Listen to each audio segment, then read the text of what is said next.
क्या बात है? आजकल बहुत मेकअप करके ऑफिस जाने लगी हो। पहले तो कुछ भी पहनकर चल देती थी, पर अब तो रोज लेटेस्ट फैशन के कपड़े खरीदे जा रहे हैं। व्यंग्य से सुमित ने कहा। तो रेवा ने एक नज़र उस पर डाली और फिर से अपने मेकअप में लग गई। सुमित रेवा के इस रिएक्शन से चिढ़ गया और एकदम उसके पास जाकर बोला, रेवा, मैं जानना चाहता हूँ कि तुम्हारी जिंदगी में चल क्या रहा है। रेवा ने भौहें चढ़ाते हुए उसकी तरफ देखा और फिर अपने बॉब कट बालों को झटकती हुई बोली, चलना क्या है, मल्टीनेशनल कंपनी में ऊंचे ओहदे पर काम कर रही हूँ। लोग मेरी इज्जत कर रहे हैं, मेरे काम की सराहना हो रही है।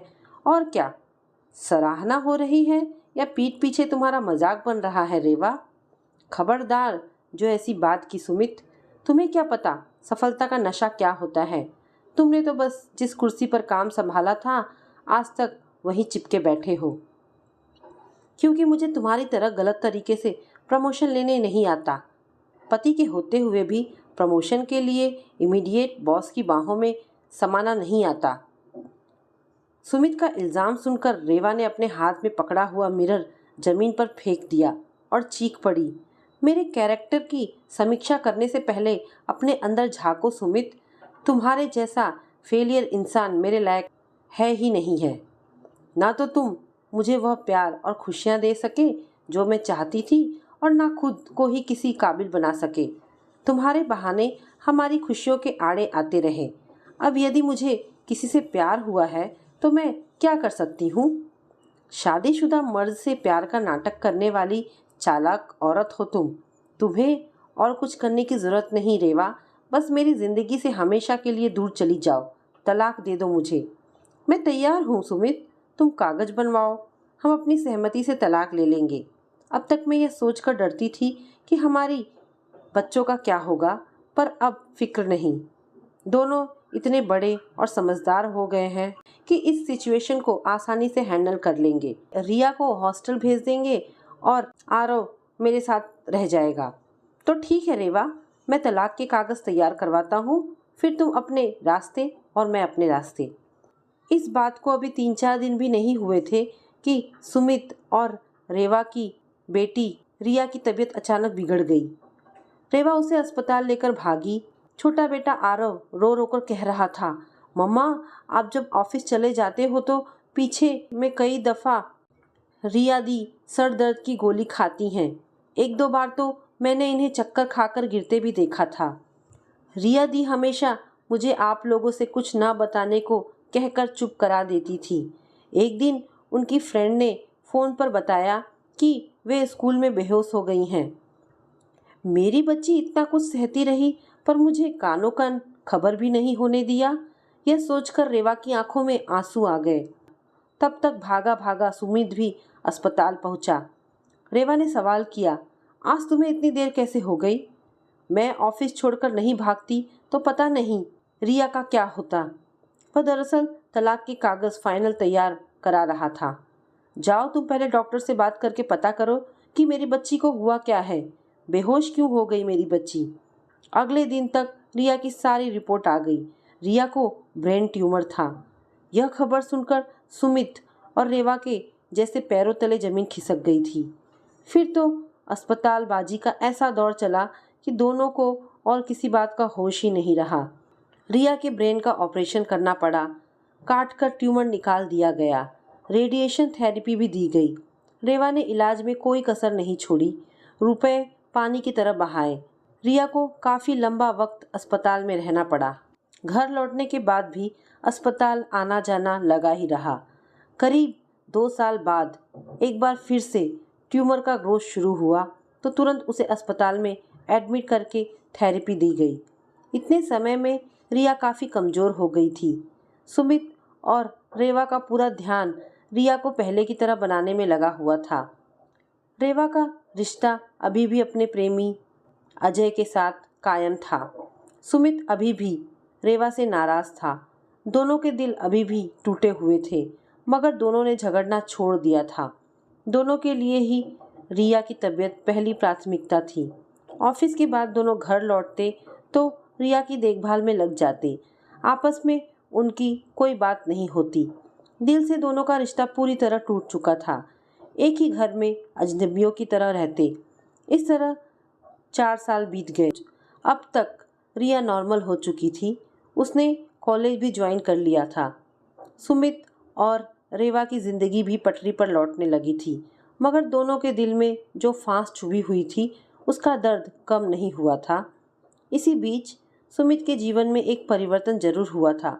उसने अपने दर्द को गीतों के जरिए बाहर निकालना शुरू किया। उसकी गायकी लोगों को काफ़ी पसंद आई और देखते ही देखते उसकी गिनती देश के काबिल गायकों में होने लगी। सुमित को अब स्टेज परफॉर्मेंस के साथ साथ टीवी और फिल्मों में भी छोटे मोटे ऑफर मिलने लगे। नाम के साथ साथ पैसे भी मिले और रेवा के तेवर कमज़ोर हुए, मगर अजय के साथ उसका रिश्ता वैसे ही कायम रहा और यह बात सुमित को गवारा नहीं थी। इसलिए एक बार फिर दोनों ने तलाक लेने का फैसला किया।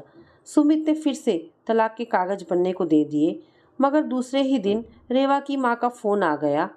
रेवा की माँ अकेली दिल्ली में रहती थी। बड़ी बेटी रेवा के अलावा उनकी एक बेटी और भी थी जो विदेश में बसी हुई थी। पति की मौत हो चुकी थी। ऐसे में रेवा ही उनके जीवन का सहारा थी। बड़े दर्द भरे स्वर में उन्होंने रेवा को बताया था, बेटा, डॉक्टर कह रहे हैं कि मुझे कैंसर हो गया है जो अभी सेकंड स्टेज में है। माँ, यह क्या कह रही हो आप?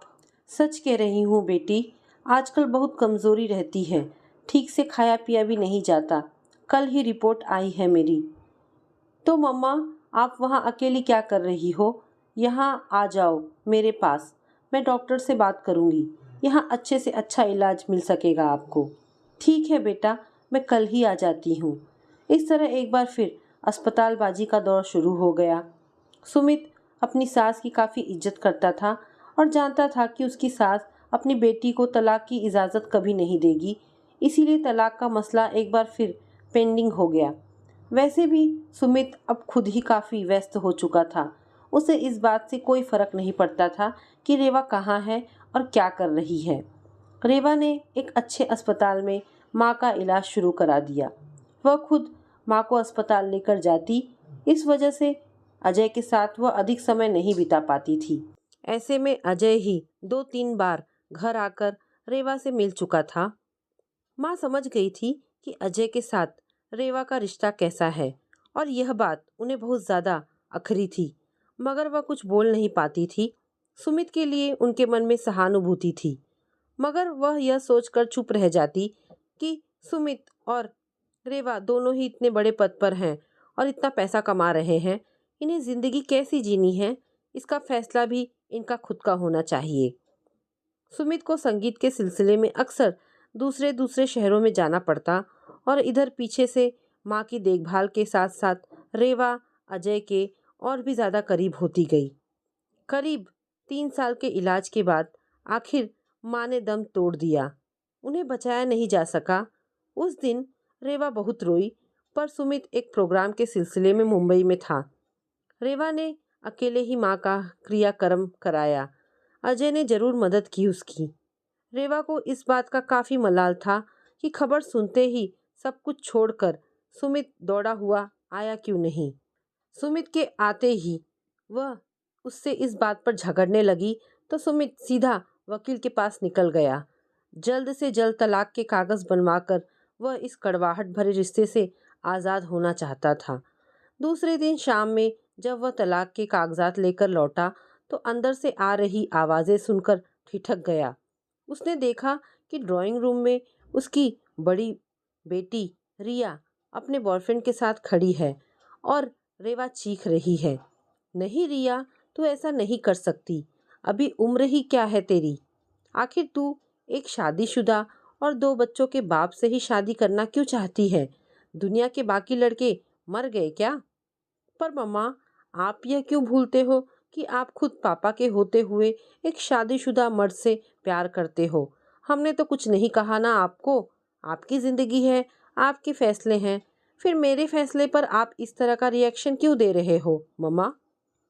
मुझसे तुलना मत कर मेरी बच्ची, मेरी उम्र बहुत है, पर तेरी पहली शादी होगी वह भी एक विवाहित से। मनीष विवाहित है मम्मा, पर मेरी खातिर अपनी बीवी और बच्चों को छोड़ देगा। 2-3 महीने के अंदर उसे तलाक मिल जाएगा। तलाक के कागजात उसने सबमिट करा दिए हैं। पर बेटा, यह तो समझने की कोशिश कर, तू एक ऊंचे कुल की खानदानी लड़की है और तेरा मनीष एक दलित युवक। नहीं नहीं, यह संभव नहीं मेरी बच्ची। शादी के लिए समाज में हैसियत और दर्जा एक जैसा होना जरूरी है। मनीष का परिवार और रस्मों रिवाज सब अलग होंगे, तू नहीं निभा पाएगी। पर मम्मा, आपकी और पापा की जाति तो एक थी ना, एक हैसियत, एक दर्जा, एक से ही रस्मों रिवाज, मगर आप दोनों तो फिर भी नहीं निभा पाए ना, तो आप मेरी चिंता क्यों कर रहे हो? बेटी का जवाब सुनकर रेवा स्तब्ध रह गई। सुमित को भी कुछ सूझ नहीं रहा था। हाथों में पकड़े हुए तलाक के कागजात शूल की तरह चुभ रहे थे। समझ नहीं आ रहा था कि कब उसकी बच्ची इतनी बड़ी हो गई थी कि उन दोनों की भूल समझने लगी थी, और सिर्फ समझ ही नहीं रही थी बल्कि उसी भूल का वास्ता देकर खुद भी भूल करने को आमादा थी। सुमित अचानक लड़खड़ा सा गया। जल्दी से दरवाज़ा पकड़ लिया। रिया और मनीष घर से बाहर निकल गए थे। रेवा अकेली बैठी रो रही थी। सुमित धीरे धीरे कदमों से चलता हुआ उसके पास आया और फिर तलाक के कागजात उसके आगे टेबल पर रख दिए। रेवा ने कांपते हाथों से वे कागज उठाए और अचानक ही उनको फाड़कर टुकड़े टुकड़े कर दिए। वह लपक कर सुमित के सीने से लग गई और रोती हुई बोली, सुमित, शायद मैं ही गलत थी। मेरी बेटी ने मेरे आगे रिश्तों का सच खोलकर रख दिया। मैं मानती हूँ बहुत देर हो चुकी है, फिर भी मैं समझ गई हूँ कि हमें अपने बच्चों के आगे गलत नहीं बल्कि सही उदाहरण पेश करना चाहिए ताकि वे अपना रास्ता न भटक जाएं। रेवा की बात सुनकर सुमित ने भी सहमति में सिर हिलाया और तलाक के कागजात के टुकड़े उठाकर डस्टबिन में फेंक आया। अब उसने भी जिंदगी को नए तरीके से जीने का मन बना लिया था। तो दोस्तों, ये छोटी सी कहानी यहाँ पर समाप्त होती है। आशा करती हूँ आपको ये कहानी पसंद आई होगी। अगर आपको कहानी पसंद आई है तो प्लीज़ इसे लाइक एंड शेयर करें। धन्यवाद दोस्तों।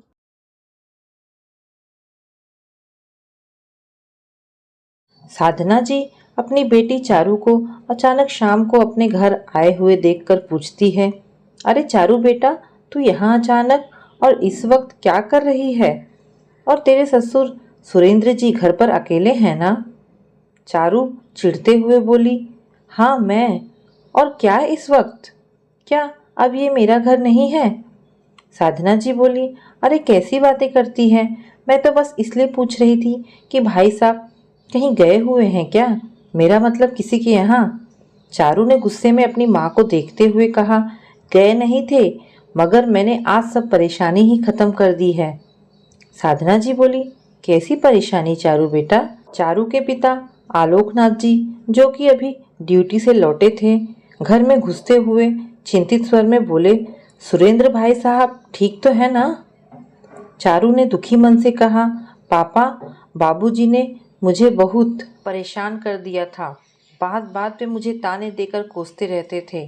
सोचा था सुधीर के जाने के बाद मैं उनकी बहू नहीं बेटा बनकर सेवा करूंगी, मगर कभी कुछ तो कभी कुछ, आए दिन मुझे दुखी करते रहते थे।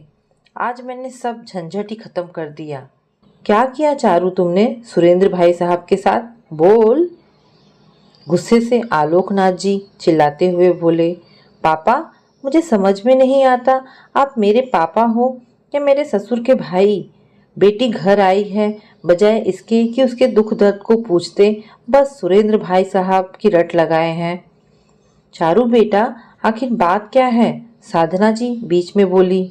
चारू की आंखों से आंसू उमड़ आए।